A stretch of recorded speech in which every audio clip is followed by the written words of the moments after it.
Hello दोस्तों, नमस्कार। Welcome to my channel. जैसे कि आप लोगों ने थंबनेल तो देख लिया हो कि आज का जो सबसे ज़्यादा मेन टॉपिक है, हर किसी की रिक्वायरमेंट होती है होम लोन। लेकिन क्या आपको ये पता है कि होम लोन में बहुत सारी कैटेगरी होती है होम लोन के अंदर ही। आज की इस वीडियो में आपको बताऊंगा कि होम लोन को जो आपको सबसे सस्ता होम लोन में कौन सा लोन लेना चाहिए। अब बात आ गई है कौन सा लोन लेना चाहिए। सबसे पहले बात है भाई, कंस्ट्रक्शन लोन लेना चाहिए, लैप लेना चाहिए, रीफाइनेंस करवाना चाहिए। आप लोग यार सर ये चीजें बातें सुनी तो हैं, लेकिन इनके बारे में कुछ पता नहीं है। आज की इस वीडियो में मैं डिटेल में बताऊंगा कि ये सब होता क्या है और आपके लिए बेस्ट कौन सा रहेगा। कंस्ट्रक्शन में बहुत सारे लोन आ जाते हैं। जी हाँ दोस्तों, इसमें बहुत सारी वेरायटी होती है और इनके सभी के अलग अलग बेनिफिट्स भी बहुत ही ज्यादा डिफरेंट होते हैं। रेट ऑफ इंटरेस्ट इन सब में अलग अलग ही होता है। जी हाँ, ये बात कोई भी बैंक वाला आपको बिल्कुल भी नहीं बताएगा, क्योंकि वो ये सब बातें हाइड करते हैं।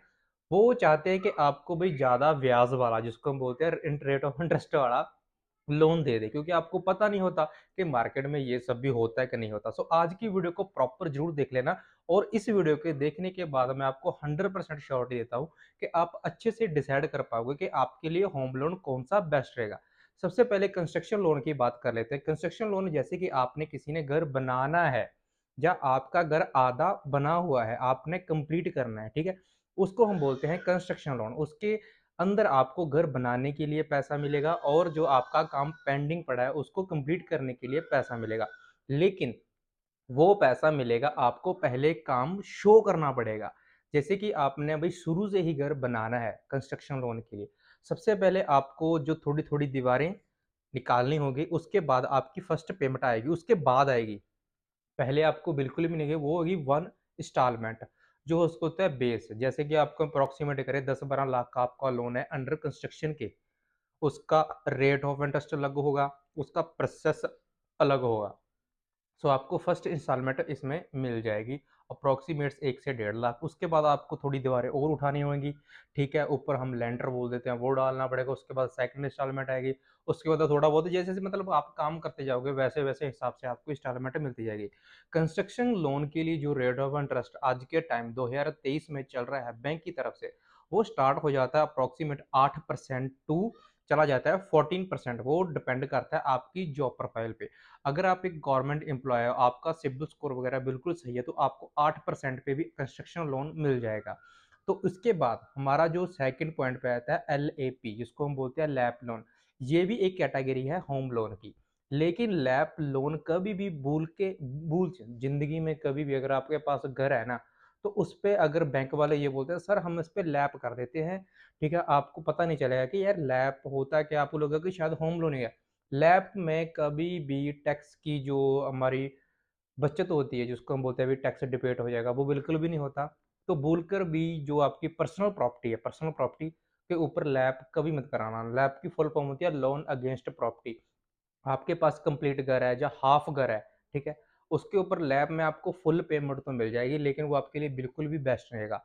लैब लोन बेस्ट उनके लिए जिनकी कोई कमर्शियल प्रॉपर्टी है, जैसे कोई शॉप्स वगैरह हो गई, सिटी में कोई इस तरह का कोई मतलब कमर्शियल प्रॉपर्टी, आप समझ कोई बिजनेस प्रॉपर्टीज के लिए जो यूज होती है, उसके ऊपर लैब लैब ठीक रहता है। अदरवाइज बिल्कुल भी ठीक नहीं रहता अगर आपके पास पर्सनल प्रॉपर्टी है, कोई घर है, कोई मकान है, ठीक है। उसके बाद हम बोलते हैं रीफाइनेंस, जो कि थर्ड कैटेगरी है। रीफाइनेंस का मतलब क्या होता है, ऑलरेडी आपके पास कोई घर है, कुछ साल हुए हैं, कंप्लीट कर लिया, लेकिन आपको उस घर पे ऊपर लोन कराना है। वहां पर बैंक वाले आपको 100% बोलेंगे कि सर हम इस पे लैप कर देते हैं, लोन अगेंस्ट प्रॉपर्टी। तो वहां पर आपको बैंक वालों को बोलना है मुझको लैप नहीं चाहिए, मुझको मेरे घर पे रीफाइनेंस करवाना है। रीफाइनेंस एक होम लोन का ही प्रोडक्ट है, जिससे आपको टैक्स डिबेट में भी हेल्प मिलेगी और आपको अमाउंट भी अच्छी मिलेगी। और सबसे बड़ी बात, इसमें रेट ऑफ इंटरेस्ट बहुत ही ज़्यादा कम होता है। रीफाइनेंस का जो रेट ऑफ इंटरेस्ट लगेगा, ब्याज लगेगा, वो आपको कंस्ट्रक्शन लोन के ही मुताबिक लगेगा, 8% से लेके 14%। लेकिन जो लैब का रेट ऑफ इंटरेस्ट चल रहा है मार्केट में, आपको बता देना चाहता हूँ 10% से तो भाई स्टार्टिंग होती है, और वो चला जाता है 17-18% तक। ठीक है, ये बातें थोड़ी सी ध्यान में रख लेना। और होम लोन में जब आप ये सब बातें कर रहे होते हो, तो बैंक वालों से पूछना है कि जो हम आप हमको जो होम लोन दे रहे हो, वो रिड्यूसिंग है या फ्लैट है। ये 2 चीज़ें बातें कन्फर्म करना बहुत ही ज़्यादा इम्पोर्टेंट है। अगर आपको वो बोलते हैं सर रिड्यूसिंग है, तो रिड्यूसिंग का मतलब ये होता है जैसे कि आप ईएमआईज़ पे करते जाओगे, आपका जो प्रिंसिपल अमाउंट से अमाउंट कम होती जाओगी, जो पेंडिंग अमाउंट होगी, उसके ऊपर ही रेट ऑफ इंटरेस्ट लगता रहेगा। लेकिन अगर आपके फ्लैट इंटरेस्ट लगा हुआ है, तो जितनी प्रिंसिपल अमाउंट थी, हमेशा उतनी ही अमाउंट पे आपको ब्याज पे करना पड़ेगा, जिसको हम बोल देते हैं रेट ऑफ इंटरेस्ट। अब बात कर लेते हैं अभी डॉक्यूमेंट की। अगर आप किसी गाँव में रहते हो, वहाँ पर भी होम लोन हो जाएगा। होम लोन की कैटेगरीज़ आप अच्छे तरीके से समझ गए होंगे। अब बात कर लेते हैं भाई डॉक्यूमेंट्स। डॉक्यूमेंट्स बहुत ही ज़्यादा ज़रूरी हैं। आपकी प्रोफ़ाइल बेस्ट कैसी होगी? अगर आपके ये कुछ डॉक्यूमेंट बताऊँगा, मैं ज़्यादा नहीं बताऊँगा। ये डॉक्यूमेंट भी आपके कंप्लीट हैं, तो आप सबसे सस्ता होम लोन ले सकते हो, आपको रेट ऑफ इंटरेस्ट बहुत ही ज़्यादा कम लगेगा। अगर तो वैसे तो केवाईसी डॉक्यूमेंट जिसको हम बोलते हैं नो योर कस्टमर, इसमें होते हैं आधार कार्ड, पैन कार्ड, ठीक है? आपकी पासपोर्ट साइज़ फ़ोटोज़, ठीक है? उसके बाद इनकम सोर्स आपका कौन-सा है? अगर आप कोई बिज़नेसमैन हो, ठीक है? फिर भी आपको लोन मिल जाएगा। जॉब करते हो, प्राइवेट है, गवर्नमेंट है, कोई भी, वो भी मिल जाएगा। अगर आपकी छोटी से छोटी शॉप भी हो, वो भी आपको होम लोन मिल जाएगा। अगर आप कहीं पे वैसे काम कर रहे हो, आपकी सैलरी बैंक में नहीं भी आ रही, तभी भी आपको लोन मिल जाएगा। लेकिन उसके लिए कंडीशन कौन-कौन सी है, ये बात थोड़ी-सी ध्यान में समझ लेना। अगर तो आप सबसे पहले जॉब कर रहे हो कहीं पे भी, अगर आपको सैलरी स्लिप मिल भी रही है, नहीं भी मिल रही है उनके लिए 6 मंथ की सैलरी स्लिप आपको चाहिए। मतलब मिनिमम लास्ट 3 मंथ की तो चाहिए, ठीक है?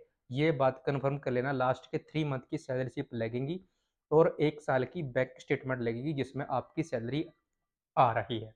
अगर आप आईटीआर वगैरह फ़िल करते हो, तो 2 साल की आईटीआर ज़रूरी है।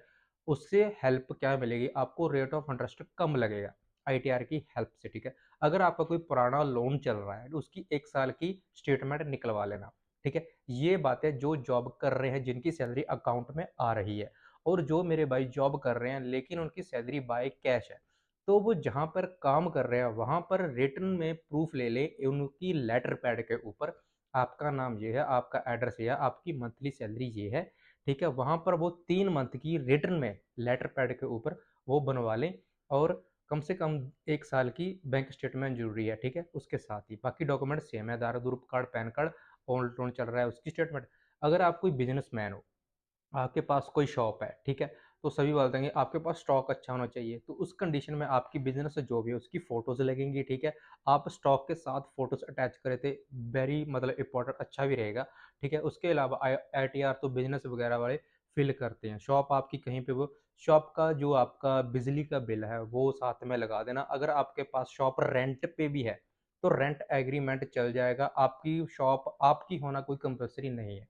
ये इनकम सोर्स ही होता है, ठीक है? रेंट एग्रीमेंट वहाँ पे चल जाएगा इज़िली। तो 1 ईयर की आपकी बैंक स्टेटमेंट अदरवाइज़ सारा कुछ बाकी सेम है।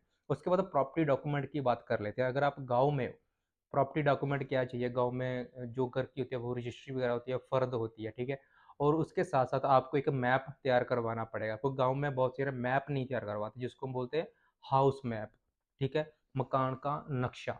उसमें मकान का प्रॉपर डायमेंशन जितनी भी आपकी बाउंड्री है, जितनी आपकी रिकॉर्ड के साथ बोल रही है जिसको हम बोलते हैं रजिस्ट्री, जिसमें हम अप्रॉक्सीमेट बात कर लेते हैं 110 गज आपकी बोल रही है जो रिकॉर्ड में सरकारी, आपकी एक्चुअल में भी 110 होनी चाहिए। अगर आपकी ज़्यादा है और पीछे है, तो आपको दीवारों की एडजस्टमेंट करनी पड़ेगी पहले ही, ठीक है? वो जो है मैप बहुत ही ज़्यादा ज़रूरी है, ठीक है? उसमें अगर आप गाँव में तो गाँव के मुखिया या सरपंच वगैरह की सिग्नेचर और उसकी स्टैम्प लगेगी आपके मैप के ऊपर। उसके बाद अगर आप सिटी में रहते हो, सिटी में मोस्टली एमसी के अंडर होते हैं जिसको हम बोलते हैं म्युनिसिपल कॉर्पोरेशन। म्युनिसिपल अंडर के जितने भी मकान होते हैं, आपको वहाँ पर एक अप्रूव्ड मैप मिलेगा, क्योंकि म्युनिसिपल के अंडर जितने भी घर होते हैं वो बिना अप्रूव्ड के वहाँ पर डाल लेते हैं, लेकिन वो मैप को रजिस्टर नहीं करवाते। कुछ के पैसे की वजह से 500-600 रुपए लगते हैं, लेकिन आपको मैप बहुत ज़्यादा इंपॉर्टेंट है, वो भी अप्रूव्ड मैप के साथ लगेगा। उसके बाद आपको अलॉटमेंट लेटर होते हैं जो सिटी में रहते हैं, अदरवाइज़ उनके पास भी रजिस्ट्री होती है अगर पुराने हैं, नहीं तो अलॉटमेंट लेटर लगेगा, कॉपी लगेगी, अप्रूव्ड मैप लगेगा साथ में, ठीक है? आपका टैक्स वगैरह होता है सिटी वालों के लिए, वो पे करना ज़रूरी है, आपको टैक्स स्लिप भी साथ में लगेंगी। सो ये कुछ थी बातें, ठीक है? इनको होप आप लोग अच्छे से ध्यान में समझ ले होंगे कि होम लोन किन-के लिए बेस्ट है, कौन-कौन सी कैटेगरी में होम लोन होता है, कौन-सा बेस्ट रहेगा। फिर से बता देना चाहता हूँ जो लैप लोन होता है, लोन अगेंस्ट प्रॉपर्टी, वो सिर्फ़ कमर्शियल प्रॉपर्टी पर ही करवाएँ। अगर आपकी पर्सनल प्रॉपर्टी है, मकान है, घर है, उस पे ऊपर कभी भी लोन लैप लोन मत करवाना। So thank you so much दोस्तों, वीडियो देखने के लिए। अच्छी लगी लाइक शेयर एंड चैनल को कर लेना सब्सक्राइब। Thank you.